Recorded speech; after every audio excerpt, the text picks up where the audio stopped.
today, the unequal relationship between mortgage holders and their banks.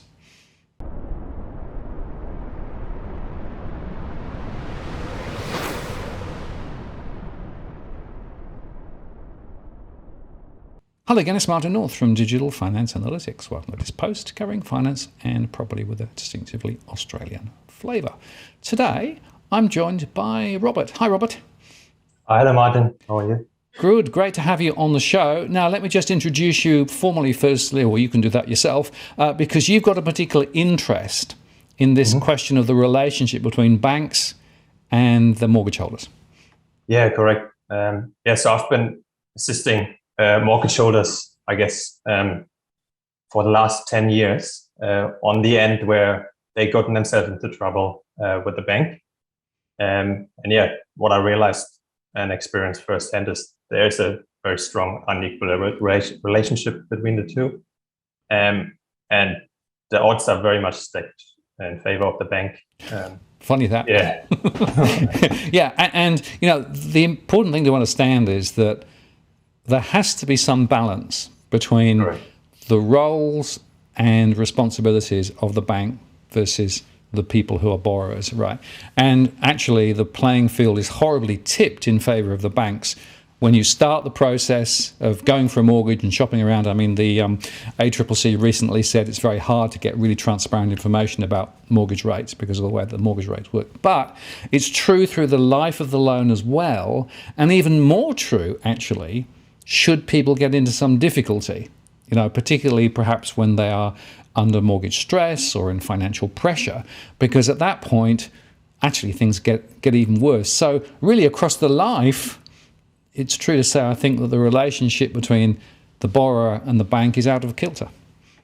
Absolutely, yeah. So let's start then with, so what are the rights and the obligations of the bank and also consumers? Yeah, sure. So in regards to rights and obligation, well, let me just first say, in most cases, the borrower or the mortgage holder doesn't really know what their rights and rights are and the obligations of the bank. In regards to my work, there's probably two things that I always look at. So first of all, the borrower has to understand that if they get into financial stress, there's an obligation on the bank to provide financial hardship assistance. Yep. So that's I guess the big one. And we're just on that. That was brought in after the global financial crisis, wasn't it? Because essentially, previously there wasn't any formal process. So there is, but you have to actually reach for it, right? Yeah. The bank doesn't actually suddenly say, "Hey, I can see you're in difficulty. Let me help." So you've got to actually be prepared to admit that you've got issues, if you recognise you've got issues, and then there is a hardship program, although actually my own view is that hardship program is rather myopic in terms of the way that it actually deals with people. Yeah, that's absolutely right. So you really got to ask for it. And in my experience, if the mortgage holder goes directly to the bank, it's a bit of a reluctancy from the bank side to give it. That's why I often go down the path of external dispute resolution and consider going to the ombudsman. It just gives a bit more leverage from the borrower's side or the mortgage holder side. And the bank then has to follow through and actually honor their obligation. And just to be clear, those obligations are about one, understanding where a particular household is with their financial position and their mortgage, and then essentially seeing what alternatives and options might be created. And so sometimes they will extend the life of the loan. They might suspend interest payments for a period of time or something like that.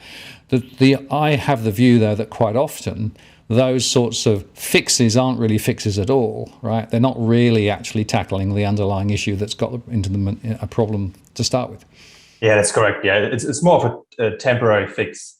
Say mortgage holder, has an issue at a particular time. The bank then, in terms of resolution, in terms of hardship assistance, it's maybe giving a period of no repayment so the borrower can back on track.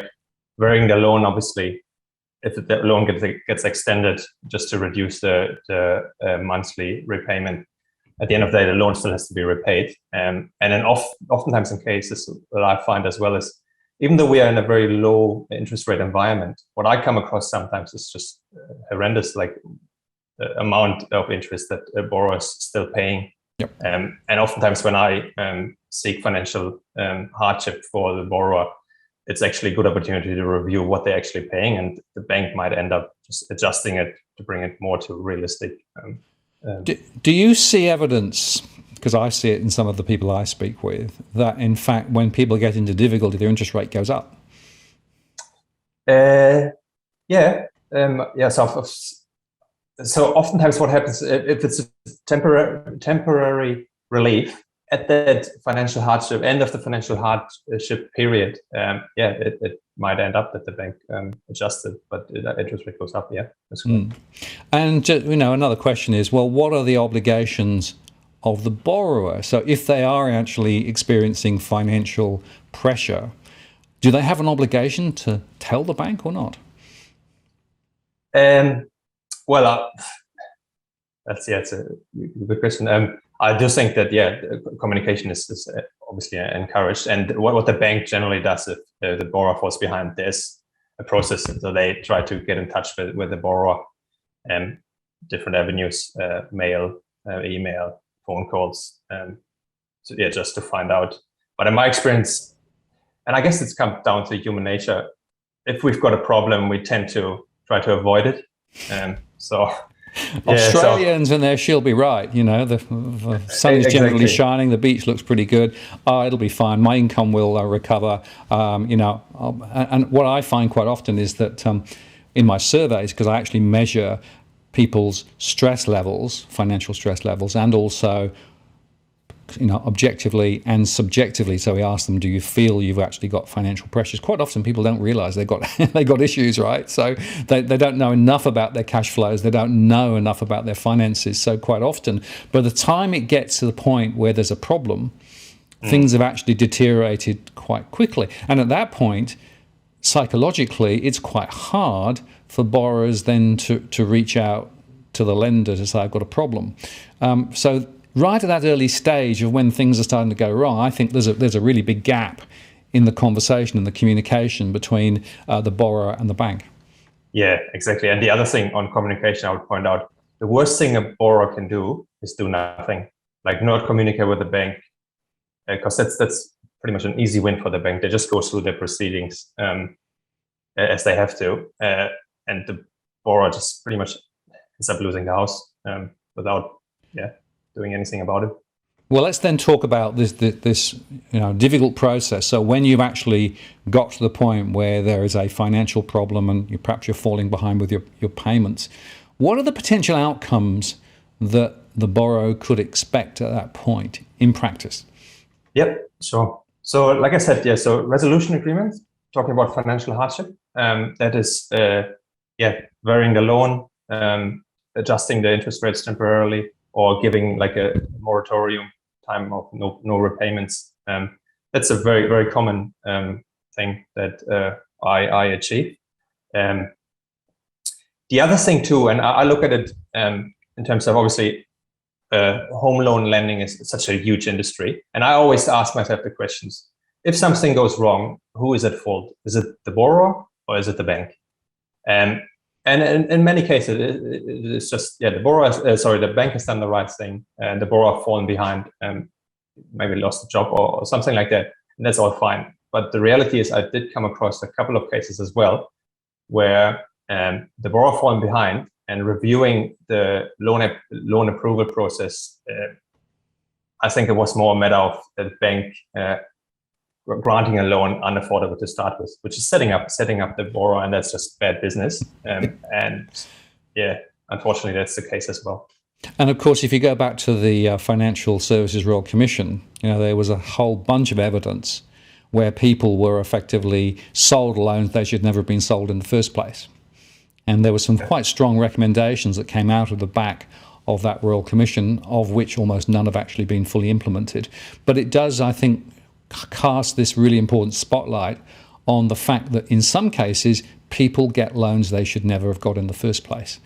And what happens is they don't go wrong on day one. It takes time for the problem to season and emerge. And certainly in my analysis, it can be years before it really comes to the surface. But there is still a question of, was that loan, quote, suitable, to use the jargon, or not, right? And in some cases, they weren't suitable. Exactly. And I think from the banks, I mean, as you would know, risk analysis or risk profiling and running different scenarios on the bank, they do that all the time. And I think there is something to be said about the bank looking at it. Okay, the equity position is really strong. We might turn a bit of a blind eye on the serviceability aspect of the borrower, because if the borrower does get in trouble, we're going to get our money back regardless, which to me is very bad business. Well, of course, and the banks would argue that, well, prices always go up, so therefore we're going to create more equity, so therefore, it might be a bit of a problem in the first couple of years, but it should get easier, except, of course, that currently at the moment, prices may not continue to rise, one side, and also the income pressure is quite substantial, because income growth in real terms is not growing and costs are. So, there's, I think, a very important argument for being a little more conservative in terms of the lending parameters. It's also worth noting, of course, that some months ago, the government tried to remove those responsible lending obligations on the banks too. In other words, putting more and more pressure back on the borrowers to basically say, well, if you want a loan, if you think you can, take it, then feel free to take it, right? So putting it all back on them. But going back to this unequal relationship, that would have been completely disastrous. And, the responsible lending obligations still exist there at the moment. Yeah, exactly. And to be fair, the responsible lending obligations, they're very loose in the first place. They're not very specific at all. And you really have to fight hard. And I did manage to get an outcome where the borrower was awarded a compensation, because it was proven that the bank shouldn't have given the loan in the first place. But even then, like going through the ombudsman, the maximum penalty, you might call it, for the bank going through the ombudsman is that the bank has to take back the interest they charged. The loan amount still gets repaid. So it's still not a fair and reasonable outcome. Yeah. Well, the current replacement of the ombudsman actually is very weak in its ability to be able to do anything, right? As you say, it's got quite limited powers, and I think it's been almost set up as a sort of a bit of a fake in terms of its ability to really help people, unfortunately.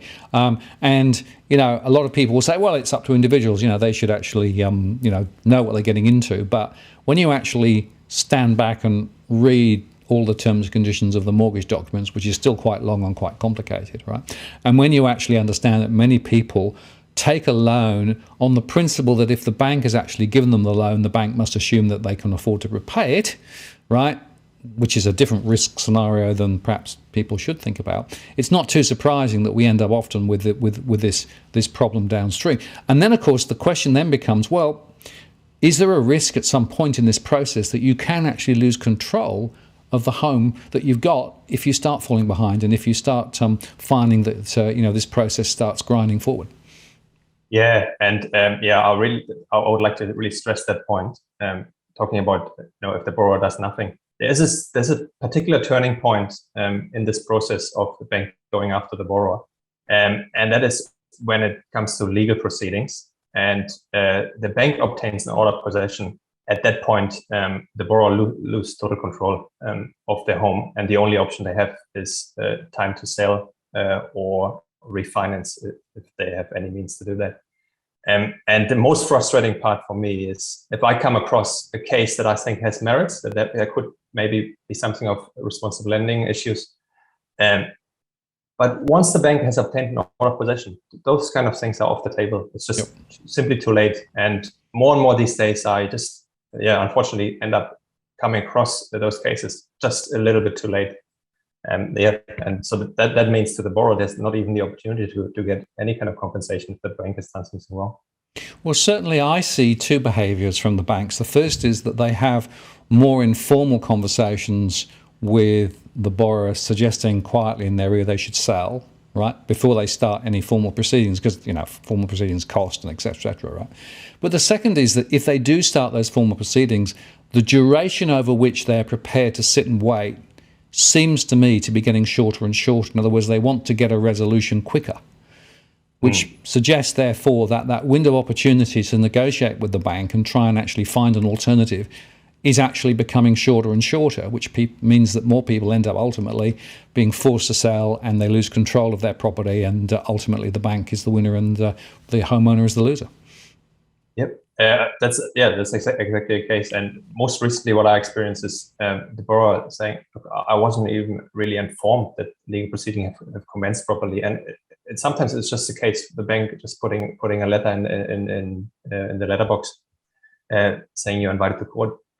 No further communication, and if the borrower has been quite, I guess, sitting back in the first place, and if they don't take up that opportunity to appear, it could the bank might end up getting out of possession very, very easily. Right. So just to be clear, in some cases, the first thing that the borrower knows is a letter from the bank, a formal letter. Yeah. How often does that happen in your experience? So it can be like the borrower might only be in arrears, not that much. And there's a formal letter and it goes to court. And if the borrower doesn't show up in court, there might be an order of possession granted to the bank. And that's pretty much the end of it. Yeah. So once that process is triggered, it's very hard to untrigger it, right? Yeah. So it's really important then to be proactive and to engage with the bank appropriately. But then, of course, you've still got this unequal relationship, right? Because an individual may not have the legal experience, may not have the capability to be able to actually have the right conversations with the bank. So what do they do then? How do they actually get the help they need to be able to have the right conversation with the bank at the right time? Yeah. So my advice would be, first of all, be proactive about it. Communicate. Be aware that the bank has obligations. Financial hardship. There might be an opportunity to even look at responsible lending if that's the case. But be proactive about it. Communicate. And also, don't accept no for an answer. Just because you turn to the bank, want help, and they refuse, and that doesn't mean that the solution is off the table. So not accepting no for an answer would be a good advice from my side as well. Taking it further.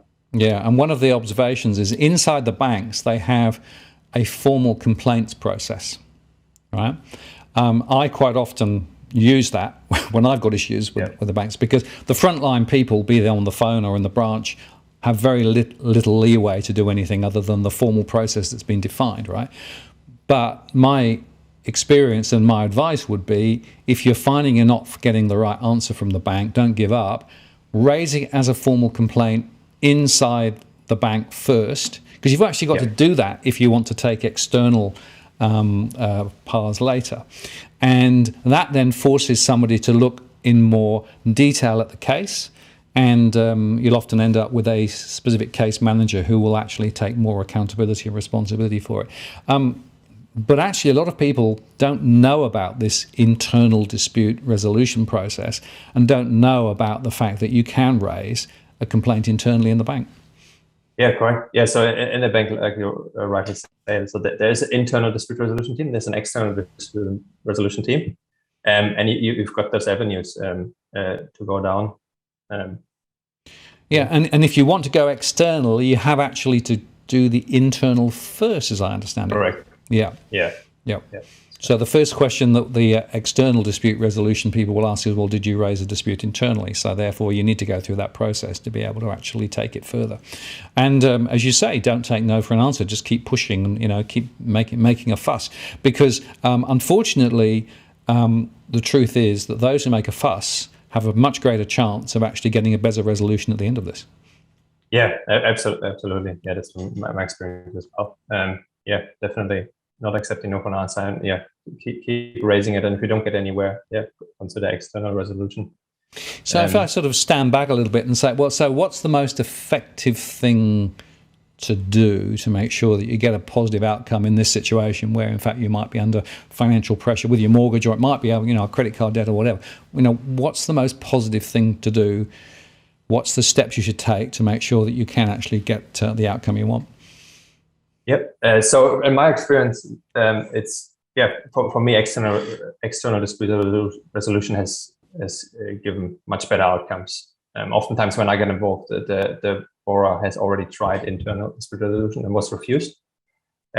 So turning to an ombudsman, in my experience, has been most successful, especially before legal proceedings have commenced. Because the bank has the obligation, and there's a lot of opportunity to get a good outcome.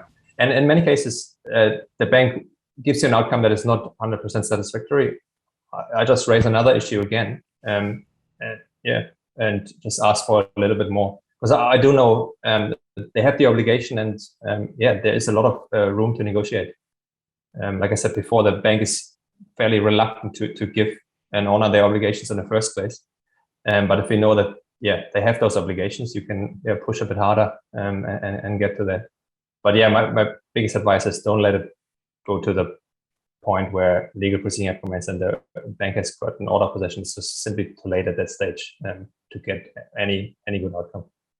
Yeah, and just talking about your particular perspective, that's driven because that's what you do. That you've basically got a business which essentially is trying to help people through this process. Yep, and then the number one for me is start with information and knowledge. So I've set up a website, and I've got a action guide that just points out a few things and hopefully points someone who is in that situation in the right direction.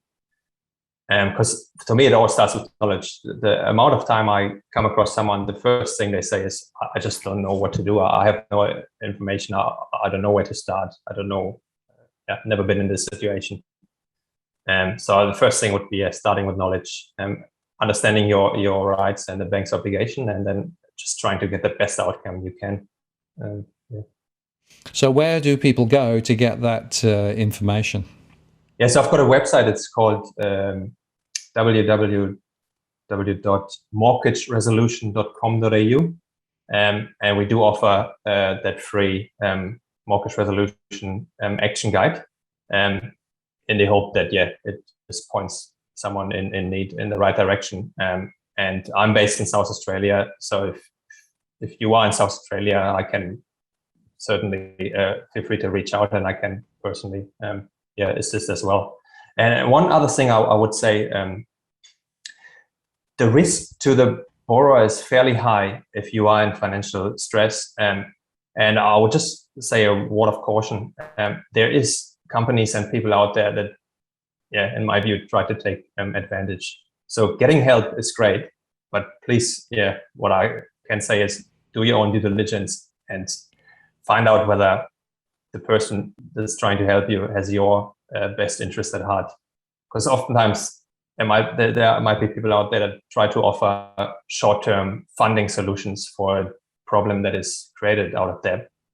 So solving a problem with more debt, I don't think that's a great solution. No, that's a really important point. There are a number of, I would regard them as very, very suspect organisations who claim to be able to solve people debt problems, and they'll quite often charge to do processes that there are no charges attached to, that they will actually do things like attach specific payments to income and frankly mess up people's finances a lot more and take fees for doing it. So they are not actually helpful in this situation.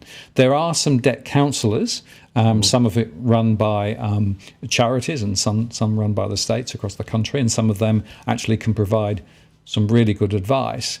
So it is important to be really cautious about where you get that advice from, because unfortunately a number of people that I've come across have got themselves into even deeper trouble thinking that they were actually solving the problem of their debt, but not solving anything at all and just paying somebody else more in the process. And even things like debt restructuring and debt packaging and all those sorts of things, those solutions quite often lead to way worse outcomes. Yeah, exactly. You summed it up really well. Yeah, that's exactly what I've seen as well. Which is scary when you think about it. And I guess the last point, as we come to the end of this conversation, is there is, of course, this fundamental question of money in, money out. Households have money coming in each month, households have money going out each month, right? One of my observations is that a lot of people really don't know too much about their finances. I mean, they don't use necessarily apps to be able to look at where money is coming in, where money is going out. So it's almost a bit of a surprise when they discover that they've got this problem.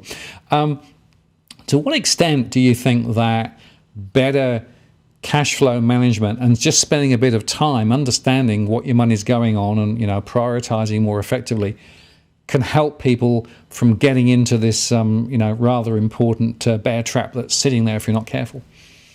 Yeah, I think it is crucial. I mean, we live in a time where it's all instant gratification, pay now, buy now, pay later, those kind of things. I think it's crucially important just to sit down and look at your finances and see how am I managing cash flow. Because the problem is once you fall behind, there's penalty interest, and it can escalate very, very quickly. Yep. And once you lose control of your finances, it can go downhill from there very quickly. And of course, once things go off the rails, then the credit score gets worse, and that then puts more pressure on. If you were to take any other loans, the cost would be a lot higher. Meanwhile, the interest is compounding on interest. And so all of the quicksands effectively start pulling you in the same direction. So that's why it's important to be alert and aware of financial pressures, understand what your cash flows are. And ASIC has some very good tools and tips on the Smart Money website, by the way. I think those are pretty helpful in terms of understanding some of the basics. If you are actually seeing some financial pressures emerging, don't put your head in the sand. Don't assume that things will magically cure themselves. In the current environment, when incomes are not moving up as fast as costs, that's not going to solve it. And of course, we've now got the prospect of higher interest rates. And then if things start to go wrong, engage with the lender early, right? Use the formal processes that exist. But remember that the bank is always looking after their interests, not your interests. So it's very, very important that you go armed with the right information and the right positioning to be able to respond appropriately to the bank. Because at the end of the day, the only thing the bank is interested in is not taking a hit on that loan, and so that shapes the way they do things. And finally, the external resolution, as you say, if you use the external resolution right at the right point in time before the legal proceedings start, there is the prospect potentially of getting a good outcome. But that's a limited window of opportunity, which if you don't access at the right point in the cycle, as it were, you'll miss out. And the bottom line is this: if you do start falling behind, and your mortgage is actually not in good kilter in terms of its in payments, there is a risk, a real risk, that you could lose your home.